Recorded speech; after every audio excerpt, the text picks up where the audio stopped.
Selamat siang Pak Joko. Selamat siang. Jadi begini Pak, ini berkaitan dengan tugas guru penggerak, yaitu demonstrasi konseptual modul 3.1 tentang pengambilan keputusan di sini yang dianggap adalah ketika terjadi dilema etika Pak di sekolah ini. Nah di sini karena kemarin kita baru saja mengadakan rapat kelulusan dan alhamdulillah anak-anak sudah bisa diterima di sekolah yang diinginkan Pak. Contoh kasus yang kemarin itu seperti ini Pak. Ketika Pak Joko menginginkan Bapak Ibu guru untuk menaikkan nilai mata pelajaran masing-masing itu biar naik, biar tentunya apa ketika di rata-rata nanti kan nilainya bagus Pak. Nah ketika nanti nilainya bagus itu kan otomatis anak bisa diterima di sekolah yang diinginkan. Karena di sekolah ini kan termasuk sekolah favorit di Salatiga kebanyakan Pak. Karena di sini kan lokasi SMP Negeri 1 Tuntang berada di jauh dari sekolah-sekolah SMA. Otomatis kalau ditanya kalau dengan zonasi kan juga agak seperti itu. Kalau zonasi kan susah sekali, makanya ini prestasi apa jalur prestasi yang kita kejar nih Pak. Nah begini Pak, mengenai kasus tentang nilai tersebut Pak, itu menurut Pak Joko apakah merupakan suatu dilema etika Pak? Iya, kalau menurut saya juga iya. Itu kan dilema etika karena apa? Karena masuk akal kalau kita menaikkan atau katakanlah memperhitungkan supaya siswa bisa masuk ke sekolah-sekolah yang mereka inginkan, dikarenakan zonasi itu juga kita sulit, sehingga itu kan bisa, kalau menurut saya juga bisa diterima dari itu ya, masuk akal karena ada alasan itu ya, ada alasannya ya, alasannya itu tadi supaya anak dapat. Nah, kalau tidak kan memang mereka tidak bisa diterima. Iya, soal seadanya Pak. Iya dong, betul. Berarti termasuk dilema etika nih Pak ya. Ya. Kemudian Pak, selama ini Pak, bagaimana Pak Joko dalam menjalankan pengambilan keputusan di sekolah ini, terutama untuk kasus-kasus di mana ada dua kepentingan yang sama Pak, benar atau sama-sama mengandung nilai kebajikan tersebut Pak? Iya, kalau harus macam itu ya kita perlu musyawarah untuk mendapatkan keruhakan. Ya, kita kan berbicara dengan Bapak Ibu guru, kita bicara bersama-sama mana yang terbaik dari dua masalah atau dua kasus ini. Oke. Ya. Berarti yang intinya di poinnya adalah tetap musyawarah perlu wajib Pak ya.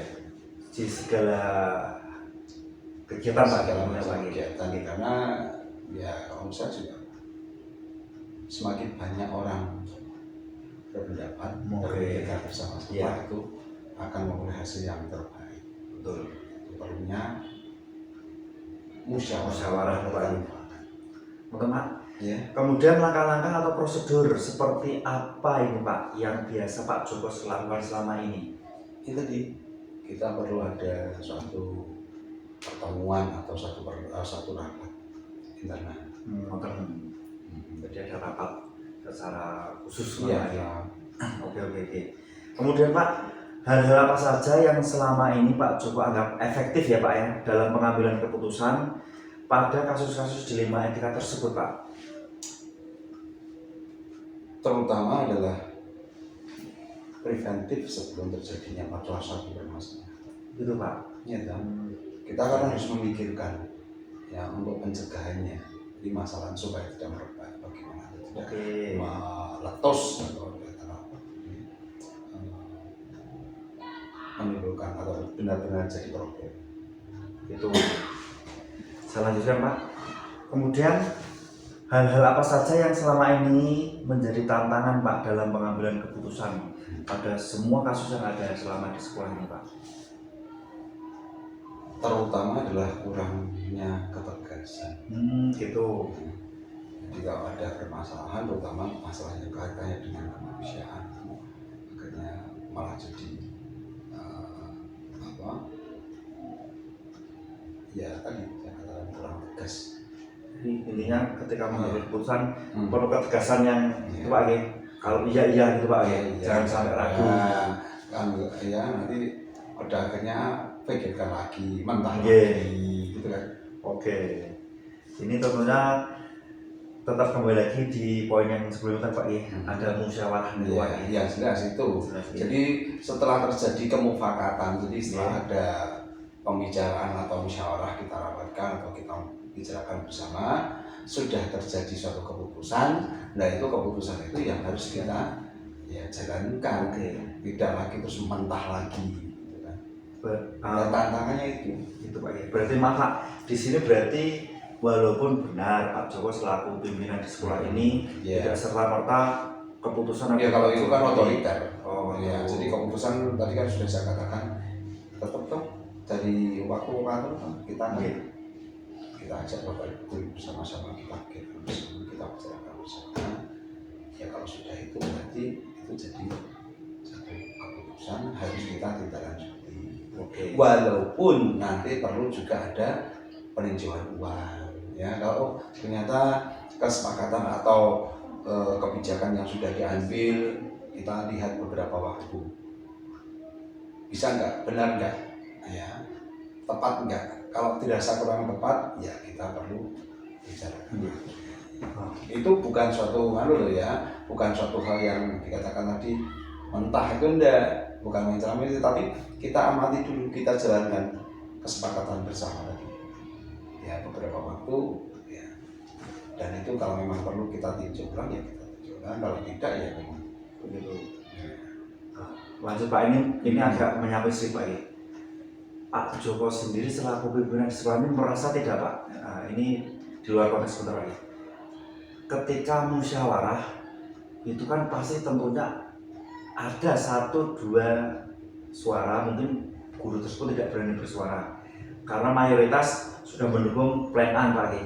Sementara hanya ada 1-2 mendukungnya plan B.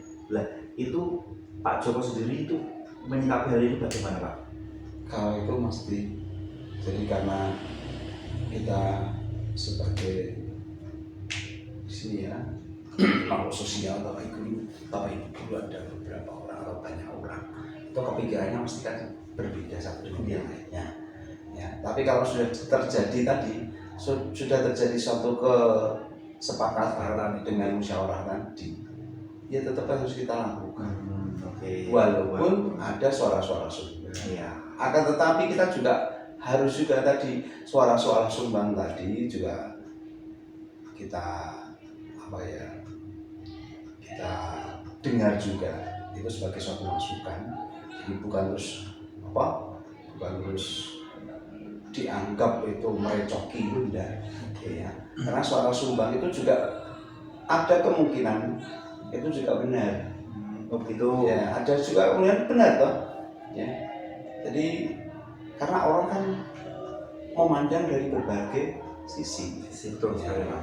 Dari berbagai sisi. Kita menganggap tadi kesepakatan walaupun sudah dibicarakan bersama, oh ini pasti benar, enggak. Oh gitu. Ya, pasti ada sisi lain yang tadi orang lain atau dikatakan teman yang kurang setuju tapi tidak berani mengutarakan ya pendapatnya tadi dong. Ya ternyata ada benarnya juga. Nah itu juga bisa jadi masukan untuk memperbaiki ya keputusan yang sudah. Jadi itu kan masukan supaya ternyata keputusan yang sudah diambil itu perlu direvisi. Ya begitu Pak. Saya lanjutkan. Ya. Apakah Pak Joko sendiri memiliki sebuah tata kala atau jadwal Pak? Jadwal tertentu dalam sebuah penyelesaian kasus dilema etika. Kemudian apakah Pak Joko langsung menyelesaikan di tempat atau memiliki jadwal tersendiri mungkin di lain hari atau di lain waktu? Kemudian bentuk atau prosedur seperti apa ini Pak yang Pak Joko jalankan ini Pak? Ya kalau saya sih ada masalah yang harus kita selesaikan. Ya, supaya tidak terlalu. Oh gitu. Oke. Kalau tadi ada dilema etika ya udah kita selesaikan bersama. Tidak panjang Pak ya. Selesai. Iya. Oke. Menyatakan seperti itu. Betul. Itu. Oke, lanjut Pak. Ini masih ada lagi. Kemudian Pak, adakah seseorang atau faktor apa yang selama ini membantu Pak Joko dalam pengambilan keputusan dalam kasus-kasus dilema etika ini Pak? Faktornya apa? Atau mungkin seseorang yang Tidak ada makna Oh, Pak. apa ya?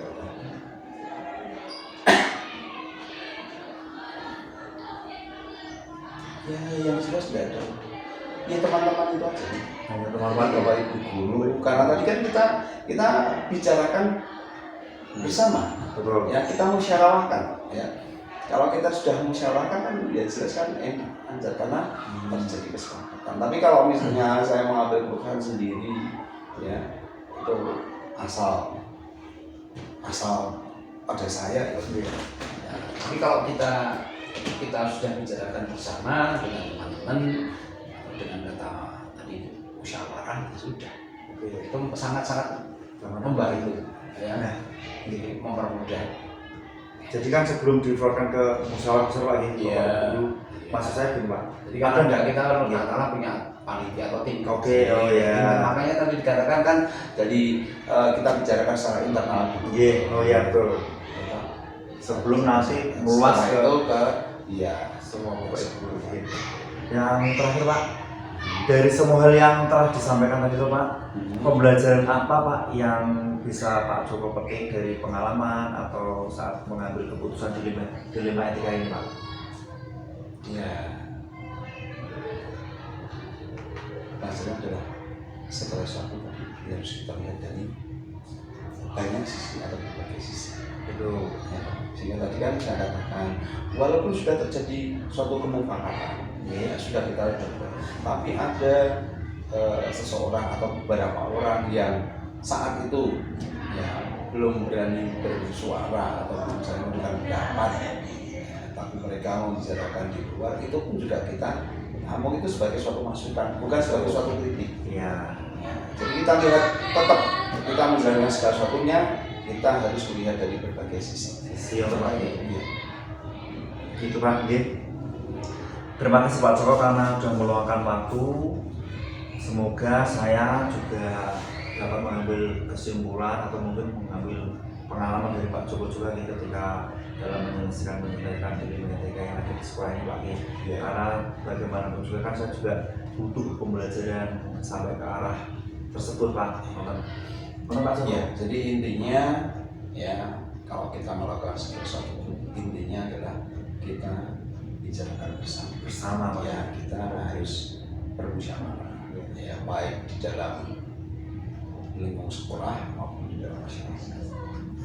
Sehingga kita bisa dengan bermusyawarah itu kita akan mengurai suatu hal yang lebih baik ya, atau lebih apa ya istilahnya lebih dapat dirasakan banyak. Sehingga dengan bermusyawarah itu kan intinya juga kita melihat sesuatu dari berbagai sisi ya, pendapat seorang seperti berbagai sisi sehingga terjadilah satu kemufakatan dan itu sepertinya lebih bermakna Iya, daripada yang sudah itu Pak. Oke, sampun sekap. ya kiranya bermanfaat. Amin. Kita pada siang hari ini. Oke. Terima kasih Pak Joko. Ya, sama-sama. Pak putus dulu Pak.